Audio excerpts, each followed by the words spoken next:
In this lesson, we are going to focus on the company settings in the general settings of QuickBooks Online. So let's go ahead and get started here.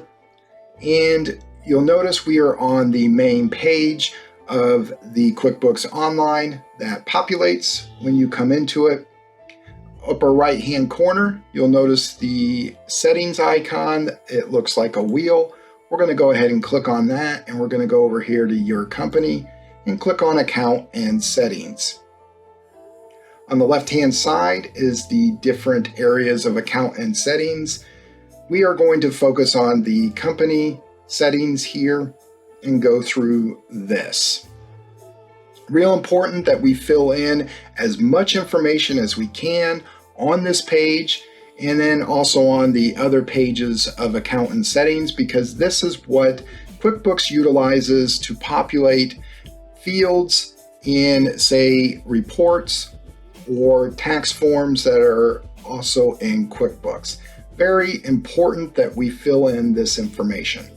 First thing we want to do is we want to make sure the company name and information is correct. So we're going to go over here and we're going to edit it. That's the pencil icon on the right hand side. First thing is you have a company name and a legal name. Difference between these two: the company name is what you are known to the public as. This could be a DBA or a shortened form of your name, or it could be your legal name as well. If it is your legal name as well, then you should keep this marked as same as company name. This is the default for QuickBooks. So you would just type in your company name here and you're set. In our case, we do have a different legal name as a company name. And the legal name is just something that would be filed on legal forms or tax forms, such as their federal and state taxes, payroll filings, etc. So we're going to unclick that. First thing I want to do is I want to put in our company name, which is the Biz Professor. That's what we're known to the public as, but we are an LLC, and we are the Biz Professor LLC. Another part that we want to make sure we fill in is down here under EIN Social Security number, and if you'll notice, if I hover over it, then a pop-out happens. QuickBooks gives us a little explanation of it, but basically, if you're a sole proprietorship, sometimes you utilize your own Social Security number, so you would mark Social Security number. We have an EIN number, so we would just do, say, 12 dash. Important that we put the dash in. QuickBooks makes us do it, and then 3, 4, 5, 6, 7, 8, 9. So that is filled in correctly. If it's not, this will show up as red, and then you will just have to find out what you did to make a mistake here. So for instance, I did that. Whoops, I was one number short. So QuickBooks makes it so that you can fill this in correctly. Company logo. This is always good to have because QuickBooks utilizes this in, say, invoices that get sent out to the client or customer, or it could also be in your email settings. So if you have a logo, always good to put one in. You would just click on it. This screen comes up. Real simple to add a logo. You just click plus. It pops up. You go find the image you want, and you just click on it. It populates, and there we go. I've just added our logo. Everything else looks good, so we hit save. We move down here to company type.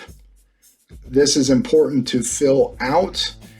This is the tax form that you file your taxes under.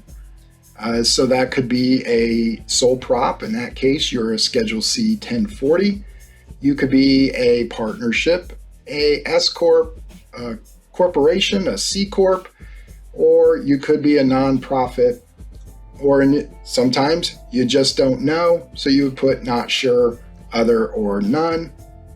If you're a church, you have none, so you would click on this.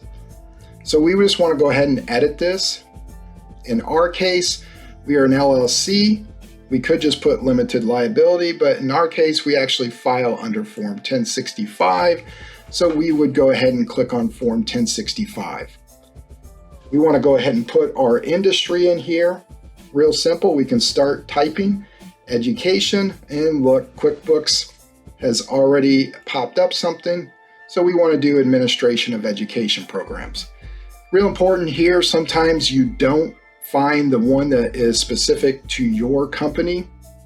In that case, just try to pick something that's close because it is good to have something in this field. So we would just click Save there. Let's go ahead down into our contact info and again, edit. Notice there are two different emails here. The first one is specific for QuickBooks. So this is the email that QuickBooks, if it needed to contact you, this is the email that you would put in here. Sometimes it would be the same customer-facing email. Sometimes it's not. Our case, it would be the same. We got Einstein at thebizprofessor.com. Now, there may be a customer-facing email that's different up here. In that case, you would unclick this and go ahead and put in that particular email. In our case, it would be the same, so we would just leave the check mark on. Company phone number, real easy, 234-912. And then go ahead and put our website in here, which is thebizprofessor.com. Everything looks good. We save that. Notice down here there are 3 different addresses, and it just depends on how your company is set up, whether or not you would actually fill in all 3 of these, or 2 of them, or just 1 of them.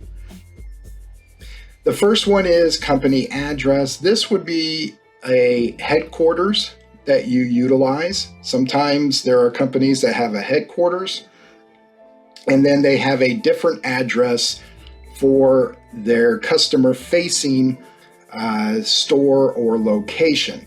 So in that case, you would put your headquarters in up here, and then down below on customer-facing address, you would put that particular address. Now, there are actually some companies out there that may have 3 different ones. And a legal address is typically the address that shows up when you form the company. You would have had to put a legal address in for your state. And so this would be the address down here. So in our case, let's just say it was all the same. So we would just put in our information here, filling it out.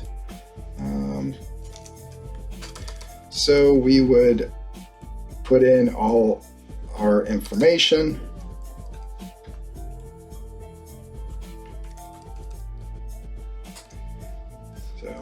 And we would just hit save. And they QuickBooks found something that it should be, and so we just say, yeah, that's correct. And in this case, our address is the same for all of them, so they would say same as company address. If you had put in different addresses, then these would show up there. Last thing on here is communication with Intuit for marketing preferences. We're not going to go into that right now. Really, what we have filled in for our company settings is sufficient, so we can now move on to something else. So that's our lesson. Again, if you need to stop this or go over it again, always do that. Make sure that you get everything set correctly, and before you move on to our next lesson, which will be in the usage. I gotcha.